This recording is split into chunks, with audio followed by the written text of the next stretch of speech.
Story 1. AITA for telling my son's birth mother that she can't have my son back after giving him up. My son is 5 and I have had him since he was born. His bio mom is 24 and recently graduated college. He has had regular contact with her his whole life, but I've encouraged him to think of her as a cousin or friend. For the past few months, she's been acting differently around him and encouraging him to call her mom. Now that she's able to support herself, she wants to have him for a few nights a week. I told her no, because I'm his mom, and she would put him in daycare during the day and only be with him at night. I'm a stay-at-home mom, and I'm with him all the time. She said it's cruel of me to keep her away from her son. I said that if she loved him so much, then she shouldn't have given him up 5 years ago. She said that she gave him up because she wasn't able to support herself, and now that she is, she wants him back. I said that you don't get to abandon your child, then decide that you want him 5 years later, and that he considers me his mother. She said that he will start thinking of her as mom if he has time to bond. I said that if she continues trying to steal him from me, then I will stop letting her meet him. My husband says I'm being paranoid, and there's no way she can get him back now. Am I the a-hole? Edit. We are his legal parents. She is related to us as she's my husband's second cousin. Now for the top comments. Not the a-hole. Cut this woman off now. She has made her intentions to undermine you and usurp your role as mother quite plain, and you have no reason to comply. Cut this woman off now. 100%. Your husband is wrong. She may legally have no leg to stand on, but she can do an awful lot of damage to your relationship with your son. Defoe not the a-hole if you cut her off. And there are so many stories of family kidnapping a child back. I think this mom should also go to the school and let them know the situation. It's better to be prepared and make sure they know this woman will not be picking up her child. Not the a-hole. Yes, it's great that she's doing better and done well for herself, and it's also good that you have an open adoption in which her presence never been denied. But she adopted him out. She is no longer his legal mother, and you've raised him and are doing a fantastic job. And she can't come back into his life after 5 years and say he's mine now. However, you really need to lawyer up and speak to whoever arranged the adoption, because she could try to make life difficult for you, and it does sound like she needs therapy for your son's sake, as well as her own, because he's 5 and doesn't need to even be thinking of this right now. It's almost like her plan was to rent the kid out or put him on layaway until she was ready to care for him. Cut her off completely. Not the a-hole. You're the a-hole for allowing this woman to remain in your son's life after she essentially threatened to take him from you. I do not mean this to be callous or cruel, but if you entertain any thought of keeping this woman already taking steps to steal your child from you to remain in his life and yours, you are in a hole. Please put an end to her manipulations now before it is too late. Wow, harsh but absolutely true.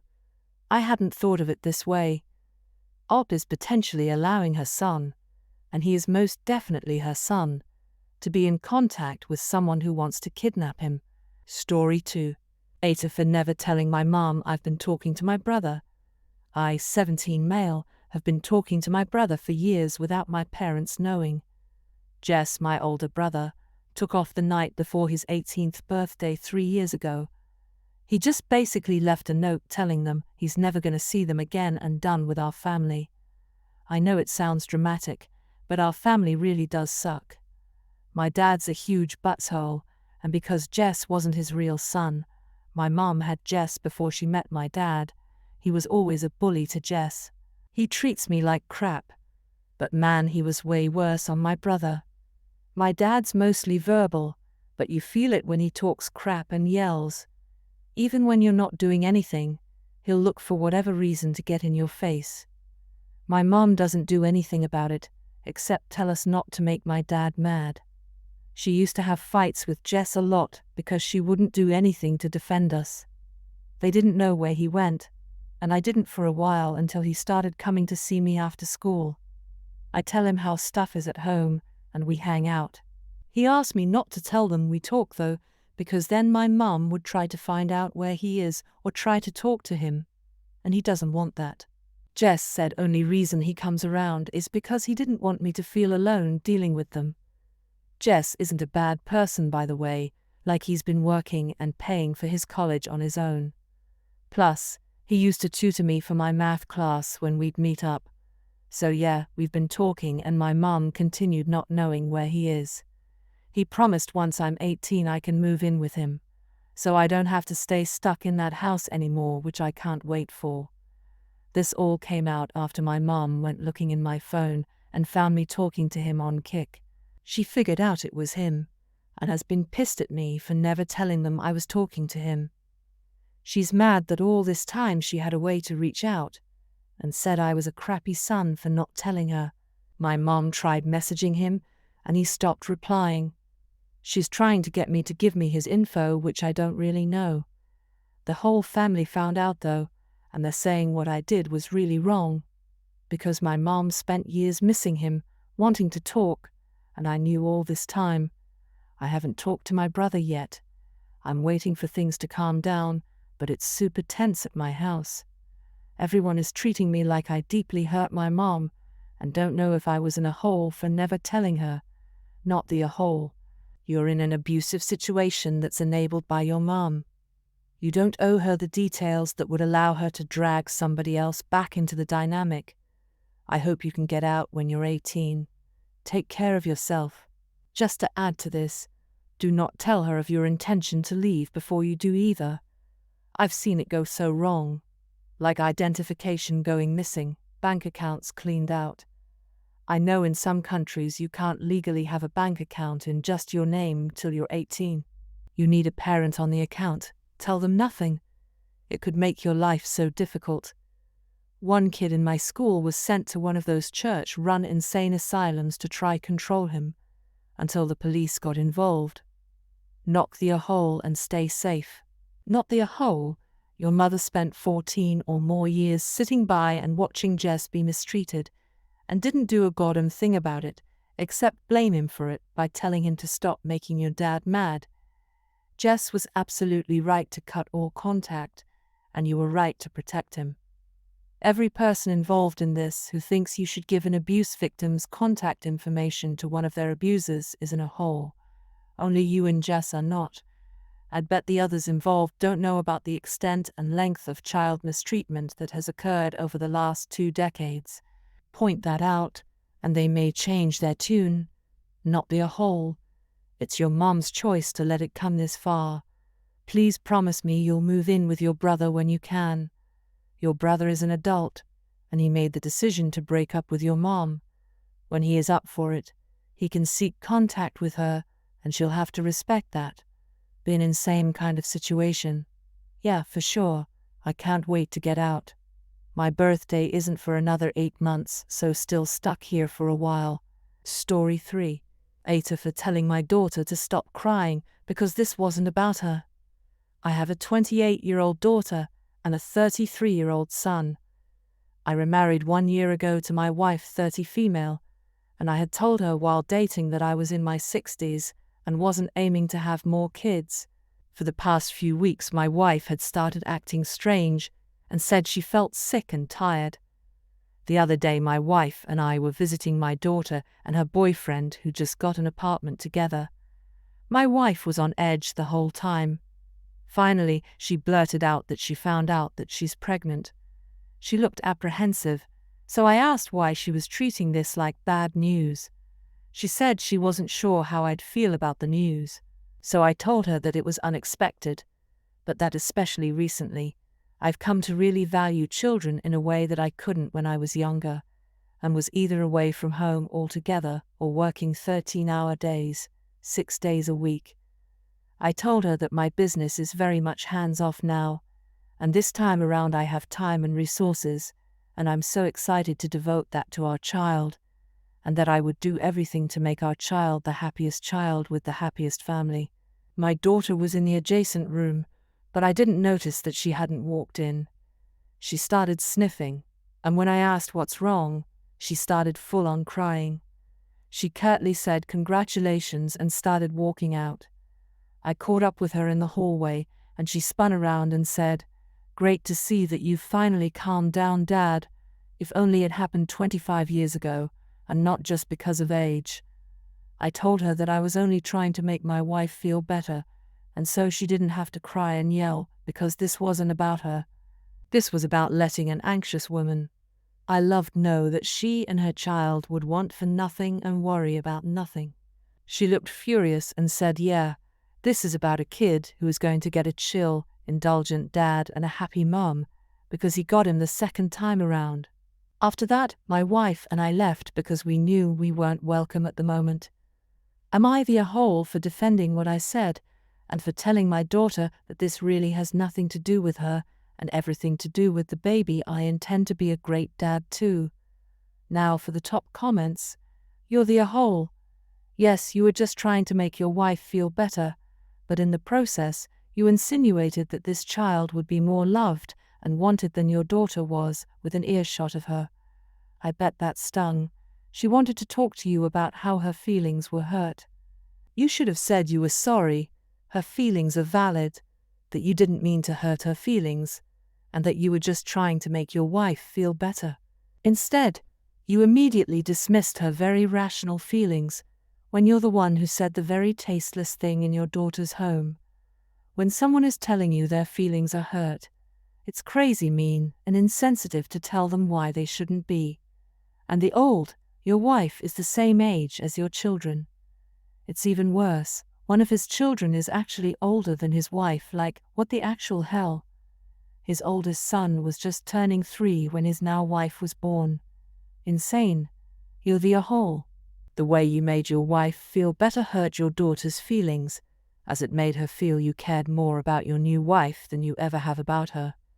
Unfortunately, this was compounded when your reaction to her upset was to prove that your wife's happiness is more important to you than your daughter's. I am glad this time round I will be a better father. Daughter, I'm upset because you were not a good father and never acknowledged that to me. You don't matter. Your feelings are not important to me right now. What is important is my wife's feelings, because she is pregnant with a child I will actually love. That's what your daughter heard. You're the a-hole. Yikes, for so many reasons. I can see why you had to go after a woman half your age. There's so many red flags here, it's kind of scary. She's the same age as his daughter, and he just told said daughter to her face that he clearly plans to replace her and make the perfect family. Story 4. AITA for telling my husband's sister-in-law that I don't trust her with my kids. My husband's older brother is married to Louise. She's a mom of 3 ages 12, 10 and 9. And my husband and I have known her for about 3 years now. They've been married for 2. My husband and I have 2 boys. Our youngest has SPD and has many food and smell issues that have come up over the years. He's very sensitive to taste, smell and texture, and his diet is limited, and he cannot be easily exposed to strong smells without either gagging or puking. We have been working on feeding therapy with him since he was 4, but it has not been the success most people expected. He still doesn't eat or try most things, but his diet is not as limited as it once was. Louise is not very understanding or good with adapting. Ever since we met her, she has made comments about how we could get him to eat more, and has talked about her own picky eater. No matter how clear we were about his diagnosis, she keeps acting like that. Even suggesting to get him to eat better, we should just let him not eat until he gives in. It concerns us, so we have never let her have the boys alone. It has been a source of conflict between my husband and his brother on top of this, because she has felt pushed out, like she wasn't accepted into the family or trusted as an aunt. But the truth is, we don't trust her. She does not recognize how cruel it is to essentially starve him into compliance, and refuses to acknowledge this is what would happen. He would not give in. He would refuse to eat until he got sick. But she does not believe any child could physically do that. To me, that is scary and dangerous as a parent of a child who could very easily do something like that. Anyway, She showed up to speak to me mom to mom recently and asked me why we didn't let her have time with the boys and take them places like a real aunt. She told me she really wanted to get to know them and had no idea why we would have an issue with it by always saying no, and how she was starting to feel like we were sending the message that we don't like her. I brought up to her everything she has said in the past, and the fact she doesn't remember those conversations, supposedly, and I told her we did not trust her with our kids given all this. She obviously didn't like hearing this, and now she and my husband's brother are saying I'm a witch and should never have said such a horrible thing to her. My husband thinks it's crazy, but I wonder if I was too harsh. Am I the a-hole? Not the a-hole, she asked. You answered. Pretty straightforward. Your child's health and safety should always come before your sister-in-law's fragile feelings.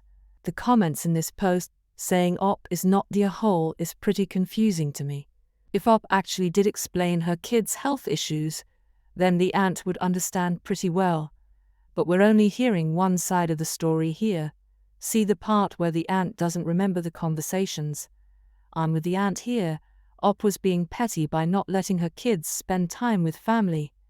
Not sure how a kid's sensory problem means they can't hang out with an aunt. If the aunt is off her food, it's not hard for them to say no. You're the a-hole, Op. Learn to be kind to your only brother-in-law's family. We did have the conversation. She thinks it's as simple as not letting him eat anything until he tries what she wants him to eat. He could say no to food, but then she wouldn't let him get an alternative. And if she's got him long enough, imagine how freaking awful that would be. Not the a-hole. My father was like your sister-in-law and thought peanut allergies were fake, until he had to call 911. This is insane and so scary. What happened? He told me the salad dressing was ginger, when it was actually peanut butter, which he knew. He thought allergies were just for weak people. 2 bites in, and I knew something was super wrong. The top of my head was itchy. I felt weirdly disoriented, and I started struggling to take a breath. He first told me to stop faking, and then I started to get really red. He called 911, and they were there really fast. Administered an epi, but still took me to the hospital for observation and fluid for a few hours. My mother was furious, and I had to talk her out of calling the police. Not the a-hole. She's ignoring medical advice provided by his pediatrician and therapist because she thinks she knows better with zero educational background or sources to back it up. You're absolutely right to not let her baby sit alone.